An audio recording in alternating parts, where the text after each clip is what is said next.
Hey, salut les gars, j'espère que vous allez bien, c'est Jess the Harvesting Frog, donc fondateur de la famille crypto.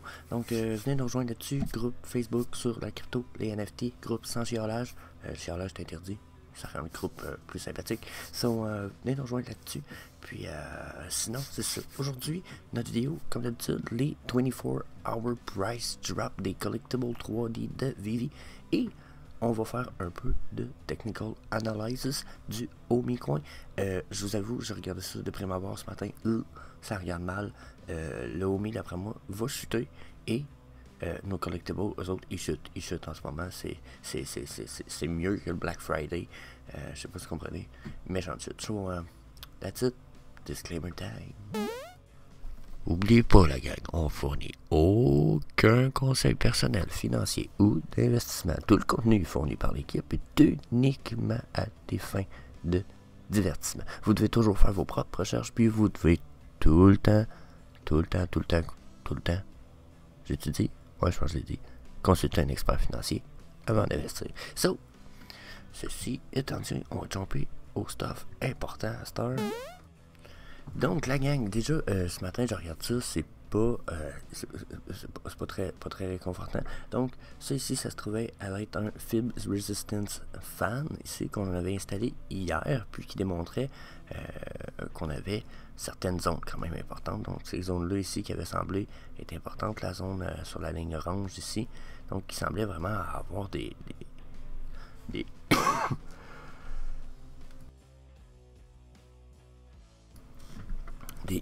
créer des zones de résistance puis du support, ok? Ces zones-là ici, là, comme on peut voir, ils ont été disputées, puis là, en ce moment, on est comme pris dans le canal ici entre le 0,382 puis le 0,5. Donc, puis en plus, on fait des espèces de chandelles d'incertitude depuis hier. Puis là, la chandelle sur laquelle il nous reste 14 heures en ce moment, elle nous démontre rien. Question volume, ça fait dur également. Attendez un peu, je vais aller vous mettre ça. Question volume, là, regardez ça, comment on a un volume quand même pas super puissant, malgré qu'un peu plus fort que juste les jours d'avant, mais ça reste quand même vente, juste un peu de refus de descente, pour qu'on refus de passer en dessous de cette ligne-là. Puis c'est pas une... Puis quand je dis cette ligne-là, cette trendline-là, regardez, elle nous amène nulle part dans notre passé, là, elle sera pas relevant. Fait que d'après moi, elle devrait pas être trop dure à percer. Question tendance là, à briser. D'après moi, il n'y a rien là. Ensuite, si je regarde mon Ultimate MACD ici, encore une fois, je sais bien que mon histogramme est en train de refaire une espèce de remonter vers une deuxième vague, mais j'ai l'impression qu'on va descendre aussi bas qu'on a déjà descendu dernièrement. On va avoir droit à une giga chute selon moi. Après moi, on n'a pas fini de tomber. Je sais qu'on est déjà pas mal bas, par exemple. Il y en a beaucoup qui me diraient, ouais, t'es bas pas mal, mon Jess. Mais on n'a pas de bonnes nouvelles. On n'a pas de bonnes nouvelles, Plomy. Il n'y a pas d'utility. Même s'il nous rajouterait un exchange à la course demain matin, là, à soir. Je vois pas ça se produire. Donc, si j'en arrête là, puis que je repars un peu peut-être sur quelque chose que j'ai fait ce matin. Donc, ça ici, ça se trouve être une vieille trendline qui était quand même fiable. D'après moi, on va y retourner un jour parce qu'elle nous vient du passé, cette ligne-là. Puis, j'ai fait d'autres vidéos, là. Je ne peux pas expliquer pourquoi elle était fiable, mais c'est une ligne qui nous vient du passé et qui était quand même très intéressante. Ensuite, je vais me permettre d'enlever celle-là ici parce que ça va pas nous fucker. Ça va nous fucker un petit peu. Là, ce matin, je me suis dit, je vais acheter des Speed Fan Resistance un peu dans le passé pour venir voir si je suis capable de trouver les zones qu'on est en train de combattre en ce moment. Puis ça donne que quand je viens mettre voyons, j'ai de la misère avec le nom. Un Fib Speed Resistance Fan qui part du bottom, qui s'en va à ce top-là, qui est le dernier top avant notre chute. Je me retrouve à retrouver une zone ici de résistance à ce niveau-là, au niveau de 0,75. Je me dis que si on tombe de ça, puis qu'on va faire du 100%, ça va nous donner une espèce de double bottom, ce qui après pourrait nous mener assez haut. Ok? Mais est-ce qu'on va se rendre jusque là? Oh my god, j'espère que non. Ben oui, mais ok. Oh my god, j'espère qu'on se rendra pas là parce qu'il y en a une maudite gang qui vont avoir peur puis qui vont leave le project puis ils vont dire que Omi est mort. Puis ça peut être très mauvais pour le projet. Donc ça, j'avoue que ça me fait quand même peur. Puis pour moi, ça serait sensiblement une mauvaise nouvelle. Mais ça en serait une bonne. Parce que si on tombe à ce prix-là, on tombe à 0.11. Il faut avouer qu'il faut être fou pour en racheter à ce prix-là. À moins que le projet soit devenu vraiment de la merde. J'ai l'impression que... Ouf. Donc là-dessus, je me dis, bon, ok. Puis là, ben, je me suis dit, si j'ai pris ce setup-là qui m'a donné ça, je vais installer un speed resistance de l'autre sens, comprenez-vous? Puis quand je regarde cette fibre speed resistance là, je me retrouve à avoir encore une fois, puis là, ben, c'est moins relevant sur le daylight, là, mais regardez comment sur le 4 heures, j'ai des zones qui sont vraiment ostinées. Boum. Donc, je me dis vraiment, ok, là, on tient quelque chose. On a un canal, finalement, qui est en train de se dessiner, comprenez-vous? Puis là, ben, je l'ai dessiné, moi, le canal. Hein? On a une grande ligne là. On a une petite ligne là, une petite ligne là, une petite ligne là. Puis une ligne... La ligne ici, en fait, ouais, cette ligne-là, ici, ça se trouve à être la ligne ici, là. La ligne bleue de... J'en ai une V1, hein? Sinon, c'est pas clair. Donc la ligne ici, la 0.75 bleue, ça se trouve être la ligne verte que vous allez voir quand je vais enlever le Speed Fan Resistance.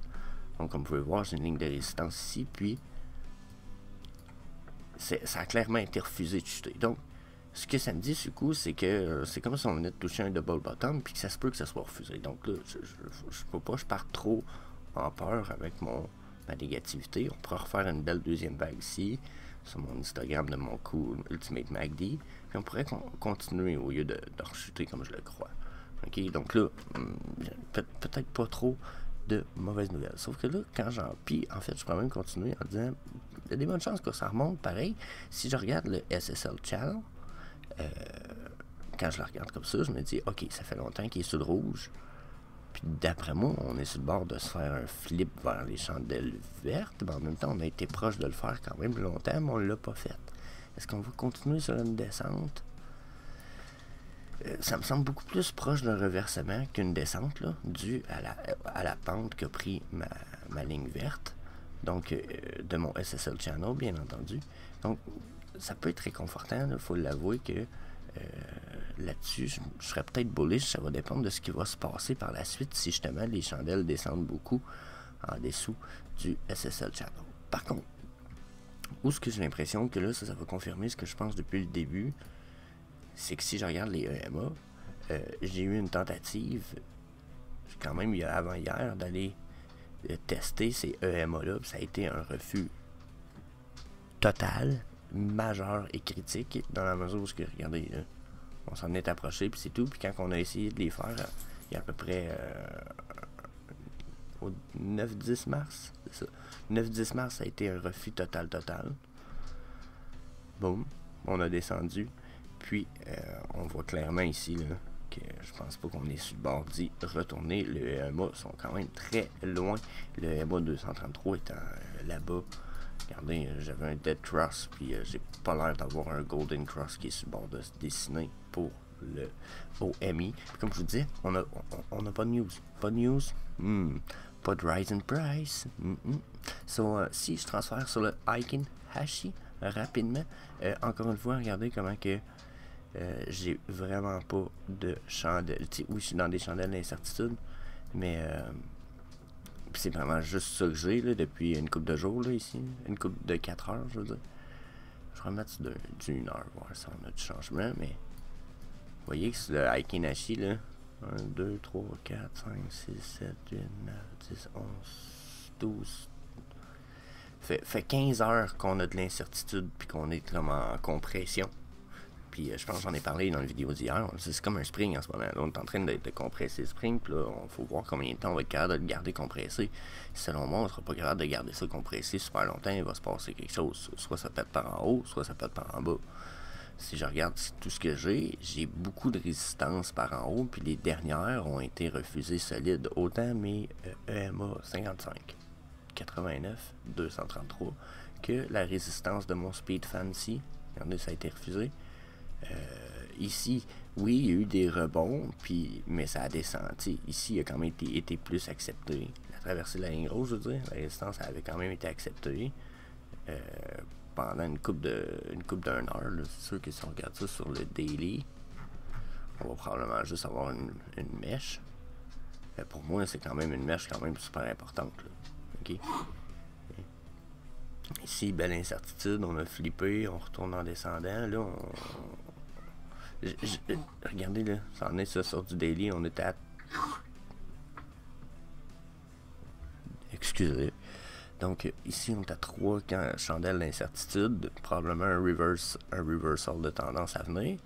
Mais comme vous pouvez voir ici, il me reste 14 heures sur ma chandelle. Ma chandelle pour l'instant, j'ai l'impression qu'elle va flipper pour une chandelle qui va m'indiquer qu'une descente est à venir. Donc après, ça vaut ce que ça vaut. Encore une fois, sur le daily, mon histogramme de mon MACD me montre quand même qu'il y a des chances qu'on parte en remontée. Donc là, perso, quand je regarde ça, mon feeling de prime abord, depuis le temps je fais des chartes, ça fait bientôt 3 ans. Calice, on n'a pas fini la descente, puis j'ai vraiment l'impression qu'on ne l'a pas fini. C'est sûr que, encore une fois, là, ben, j'essaie de me donner tort depuis ce matin. C'est ce que j'essaie de vous faire le plus possible, c'est vraiment de me donner tort. C'est que je vois des zones de résistance, ok? Je vois une grosse zone de résistance déjà ici, ok? Ça, c'est des résistances du passé qui sont fiables, qui vont devenir un support ou justement des résistances que je vais appeler. Mais c'est des zones, ok? Des zones importantes. Puis, dans ces zones-là, on pourrait même rajouter cette zone-là qui est quand même puissante. Là. On voit beaucoup de combats puis de consolidation dans ces niveaux-là. Puis, juste avant ces niveaux-là, on a même cette petite zone bleue là ici. Donc là, pour certaines personnes peut-être qui voient moins bien, je vais enlever celle-là. Donc, vous voyez ici, là ici, il y a eu un refus. Probablement que j'aurais pu grossir la boîte un petit peu ou la remonter un peu, mais vous voyez quand même que je vais la changer un petit peu la boîte, juste pas trop. Je sais pas s'il y en a qui voient mieux comme ça.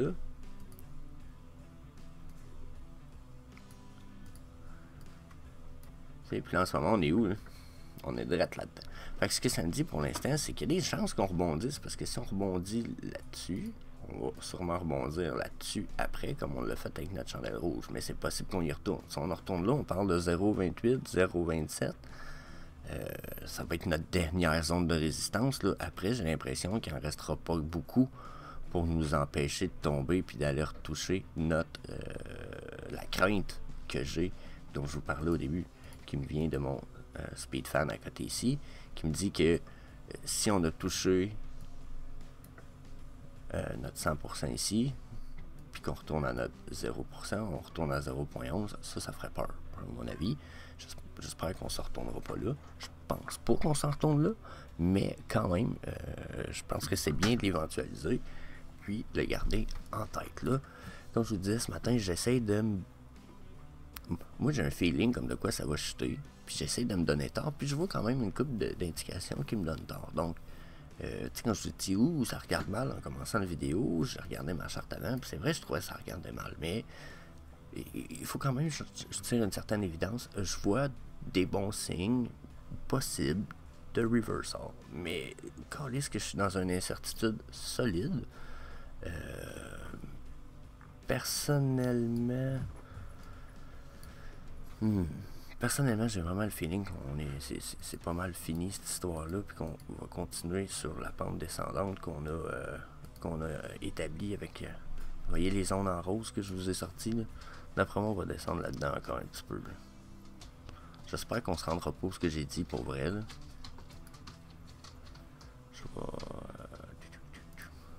J'espère qu'on se rendra pas là. Ça serait épeurant, c'est un méchant temps.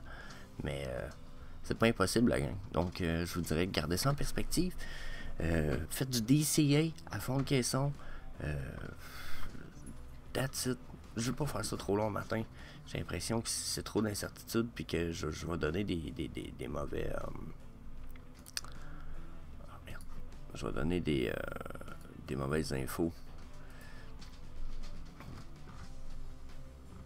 Puis que je pourrais vous mener à avoir à garder le stochastique, lui, il veut remonter.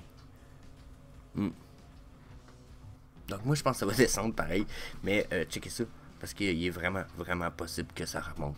Ça serait vraiment, vraiment pas dans l'impossible en ce moment qu'on ait une belle remontée.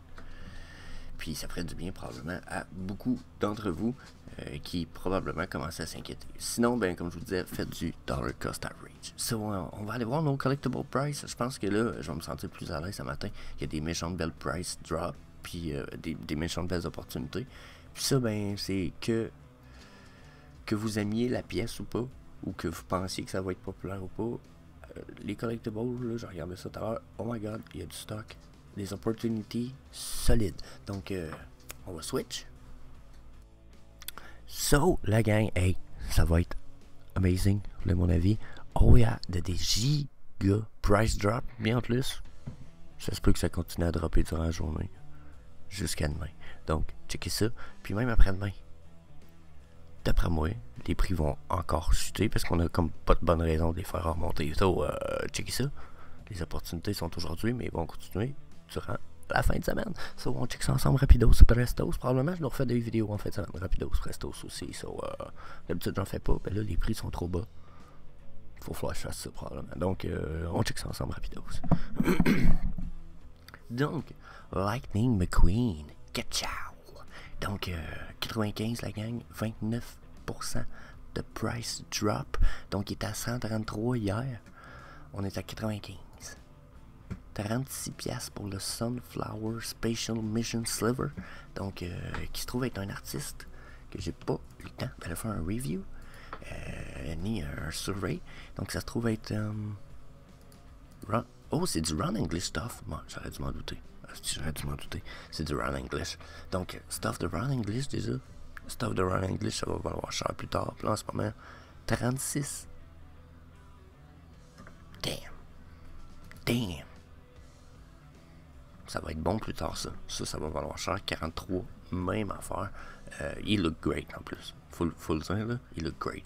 Donc, déjà, piece number one of the day. Sunflower Green, selon moi, ça va valoir quand même une bonne petite palette un jour. Peut-être Run English, c'est un super bon artiste, malgré le fait que je trouve qu'il y en a qui sont meilleurs, sauf que je pense qu'il a sa notoriété de fait, fait que lui, son stock risque de valoir cher pour ça. Est-ce qu'il va valoir plus que Lightning McQueen? Oh, pardon, je sais pas. Je vous avoue que dure comparaison que j'essaie de faire là, en fait. Je pense que ça se compare pas. Donc, un comme l'autre vont valoir leur montant. Les Labbit, oh yeah, vous me connaissez, I am a Labbit lover, and oh my god, 43, wow, hey, je sais qu'il y a le Happy Stash Labbit qui était genre 29, mais quand même, 43, tabarnak, genre, l'aubaine, je vous le dis, ça, vous allez revendre ça, on va aller le voir, on va le voir. Je pense qu'il s'est vendu dans les 50-80, lui, c'est vrai qu'il n'a peut-être pas monté super haut, mais son all-time high, il 150. Ouh! Ok, puis on dirait 150, on pourrait dire 100. Donc, un bon floor price pour lui un jour va être quand même 100$. Là, il est à 43. C'est 2 fois. Puis là-dessus, les fees vont être payées parce qu'en plus, je pense qu'il n'y a pas des fees de fou sur les Frank Kozik stuff. Donc, checkez ça, les prix 56, 43. 56, ça, je suis surpris que lui soit à 56. 138, le Visible Labbit. Oh my god. C'est des super deals. Ouais, moi j'en ai un, j'avais payé 25. Donc, ouais. Je chanceux un peu. Drop take. So, ouais. Ça, super drop. Woody, 199, qui est quand même bas. Son all-time low était quand même plus bas que ça, par exemple. Ok. Ah, intéressant. D'après moi, il va aller rechercher son all-time low très vite. Lui aussi, il avait touché son all-time low il n'y a pas long. Donc, déjà, s'il y en a qui avaient écouté la vidéo, ce qu'on avait mis, le all-time low, qui est soit en début de la semaine ou la semaine passée, ou ce qui a touché son ATL, oh my god, vous êtes déjà en profit. Vous pourriez déjà le vendre, puis faire du cash, puis probablement quelqu'un va l'acheter parce que les autres, ils vont se dire, oh my god, ils viennent dropper de 25%. Such a big deal.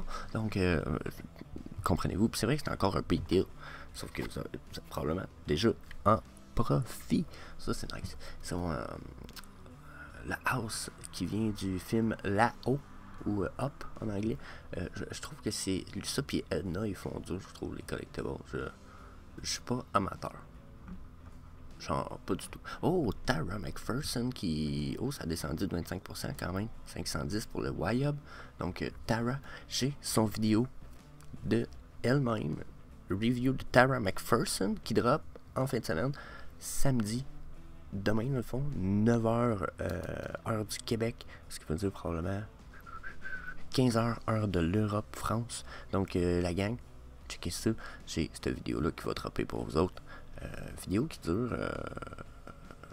Je sais. Peut-être que je vais vous dire ça. Hein? J'aime ça radoter un peu, puis c'est ça, là.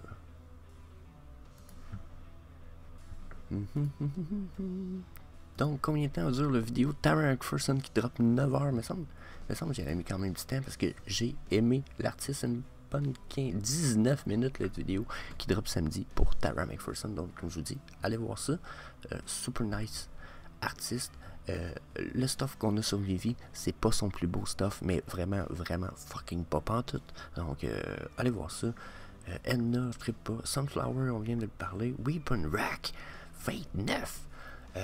Je sais, les Weapon Rack, il y en a gros qui sont comme Jess, pourquoi quelqu'un va vouloir ça? Comprenez-vous? Puis je vous comprends là-dessus. Là, j'ai beaucoup de la misère avec l'allure de ça, parce que j'étais presque convaincu qu'on allait avoir une espèce de surprise, qu'on allait pouvoir détacher les morceaux, pouvoir les... Tu sais, comme si ça allait être tous des petits collectibles, puis tu peux prendre le rack, juste en enlever une pièce, puis la tasser, puis l'amener ailleurs.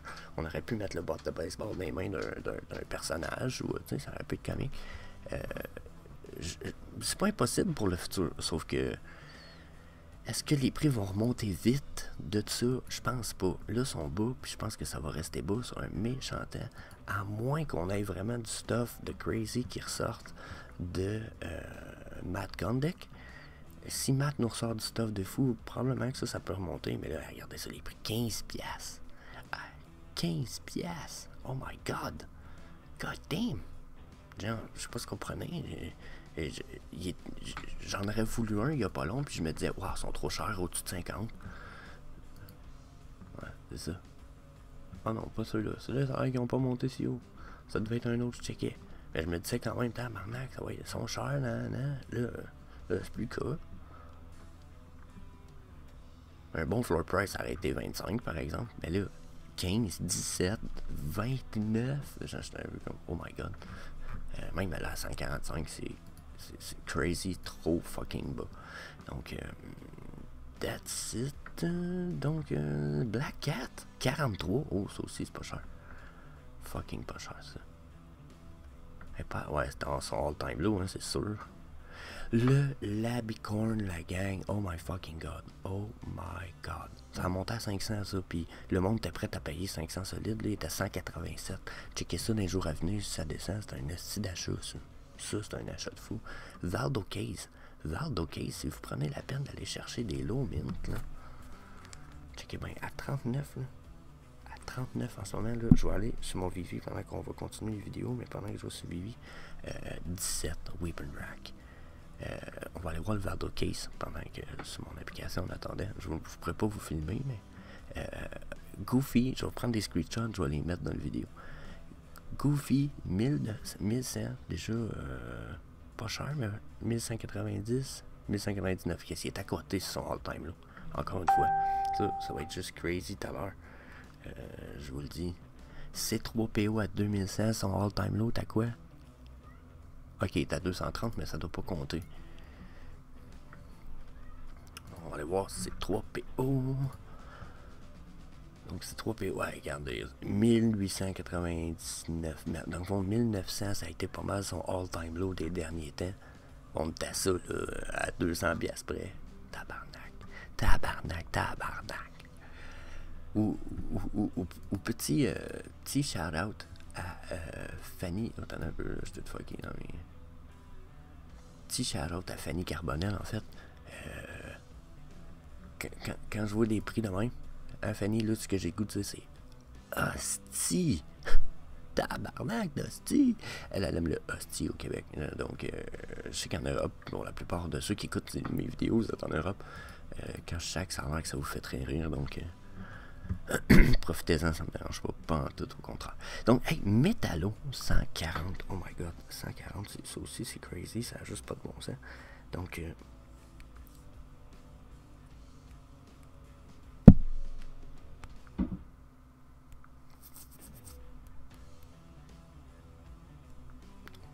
Valdo Case. Là, ensuite, Icarus, Grade School, Winera. Tabarnak, je dirais pas ça, c'est bon, je l'ai scrappé. Donc, nice, encore une fois, 164. Ça aussi, ça c'est cool. Black Panther, 1300. Metallo, comme je disais, 140. Ça c'est fou. Ça c'est fou, il a jamais descendu bas de même. C'est quand même cool. Atlas Ready, que je connais pas tant. 75 all-time low, encore une fois. Puis regardez, hein, on était à 16% dans le bas de la page. Ça, c'était crazy. 16% de drop encore dans le top de la page 2. Donc les prix, ils drop solide à cause du Golden Moment qu'on a. Le Pizza Truck qui descend à 747, c'est n'importe quoi. Donc, très drôle, je regarde le Valdo Case. J'ai Mr. Pag qui vend le numéro 144, 150 000. Donc, un autre petit shout-out, Mr. Pag. Donc, très drôle. Mais là, je vais aller voir, regardez. À 139$, les Valdo Case, vous avez un 158. À 110, vous avez un 198. Je vais prendre des screenshots, là. Bon. Vous avez un 300 pour 100$. 300, c'est le mint number. Tu sais, normalement, on dit en dessous de 300 et en dessous de 500. C'est sûr qu'il y a aussi la norme des calculer le pourcentage. Genre, en dessous des 10% du total mint. J'en parle pas souvent, mais c'est très important de le calculer. Mais généralement, quand vous avez en dessous de 300, vous êtes crissement bien parti. Là, un Valdo Case, comme je disais, tout à l'heure, on était sur Valdo Case, là, je l'ai sûrement fermé. Il est supposé avoir de la utility un jour pour ça. Si vous êtes capable d'avoir un 300 pour 100$, vous pensez qu'il va valoir combien la journée où ils rajoutent du utility pour le Valdo Case?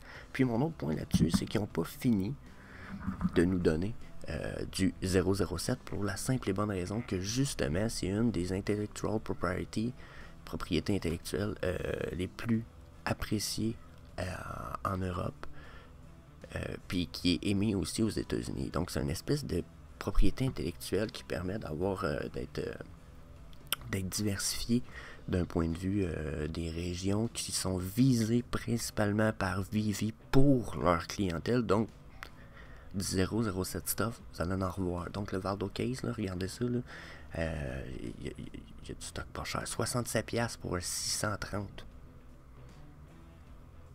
Je vous dis, la journée qui a de l'utility, vous allez pouvoir ajouter un 0 quasiment à côté du 630.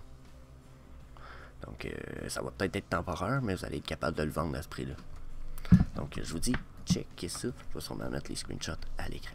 Donc, on continue vite fait, regardez ça. Hunting Jig 320. Deadpool Candy 70. Il y a des affaires fous. Le Holiday Groot Festive, c'est le Uncommon à 34. J'ai payé mon Common ce prix-là pour un bon numéro de série, mais j'ai payé mon Common ce prix-là, me semble. Avant-hier. 52, le Snow Globe de Coke. Une hostie de farce. Une hostie de farce. Ça a juste pas d'allure. Puis en plus, ça va descendre encore.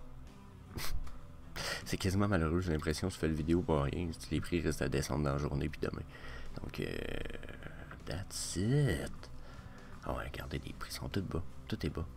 Ça ici, c'est une pièce unique, mais vous l'achetez, vous le revendez quasiment tout de suite, puis vous venez de faire 100 Master Collector Points pour votre portfolio de Master Collector Points, mais qui sortent, parce qu'en plus, tout ce qu'on fait en ce moment va être rétroactif dans le futur. Fait que, intéressant en esti. Ensuite, ben, Backstab, les Pili Fantasy qui descendent puis qui vont continuer de descendre, épouvantable. Donc, ouais.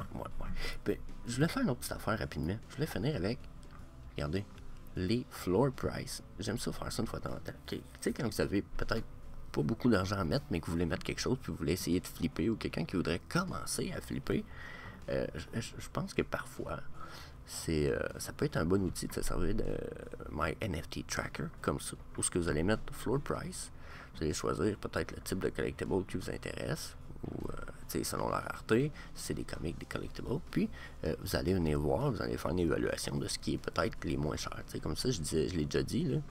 Ça, en ce moment, s'il continue à descendre, ça va valoir la peine de l'acheter parce que à la journée que vous allez vouloir le revendre, il y a bien des chances que vous allez être capable de revendre ça 40-50.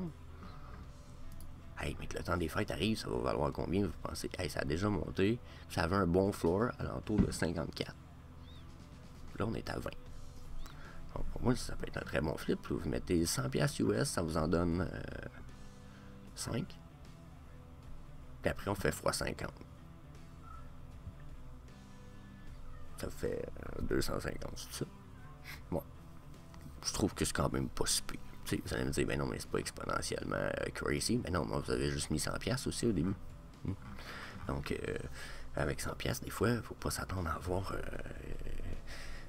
des millions, mais de toute façon, avec votre 100$, vous avez 250, ça permet de racheter bien des affaires qui vont te permettre de faire 1000, puis qui vont permettre de faire 4000 après, puis qui vont permettre de faire 6, puis 8, puis 10 000 après. Donc, ça peut aller quand même vite si vous y mettez du temps. Hein. Des fois, il y en a qui sont un peu comme moi, sont malades, travaillent peut-être moins. Le COVID a fait plein de situations un peu particulières. Si vous êtes à la maison, vous n'avez rien à faire de vos journées, mais vous avez un peu de fond, c'est ça qu'il faut faire. Donc là-dessus, je pense qu'à un certain point, Gary Vaynerchuk en a parlé. C'est comme aller faire les ventes de garage. C'est du flipping, puis il n'y a rien de mal là-dedans. Allez, regardez, Elf Habit 29, ça va redescendre. Il valait 25 il n'y a pas très longtemps. Regardez, son all-time low était à 26. Donc, ouais. Ah, il y a du stock crazy, je vous dis. Mais c'est ça, c'est trop long comme vidéo, donc je vous laisse là-dessus un matin. So, peace la gang.